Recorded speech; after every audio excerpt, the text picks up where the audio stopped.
Aku bukan manusia sempurna. Aku pernah silap, pernah jatuh, pernah ditertawakan. Tapi, ada satu perkara yang aku pegang sampai bila-bila. Aku tak jual maruahku. Dalam dunia ini, ramai sanggup tunduk bukan kerana kebenaran, tetapi kerana kuasa, kerana duit, kerana takut kehilangan kedudukan. Aku pilih jalan yang lebih berat. Bercakap benar walaupun sudi. Berdiri tegak walaupun ditekan.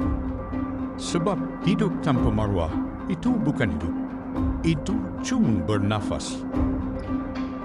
Aku tak kejar pujian manusia. Aku kejar ketenangan hati. Kalau satu hari nanti aku jatuh, biarlah aku jatuh sebagai seorang yang berprinsip. Dan kalau sampai masa aku mati, aku tak minta mati sebagai orang terkenal. Aku cuma minta mati dalam keadaan bermaruah. Tak mengkhianati kebenaran, tak menggadai diri, dan tak menunduk kepada kebatilan. Itu pendirian aku, dan aku berdiri di situ sampai akhir.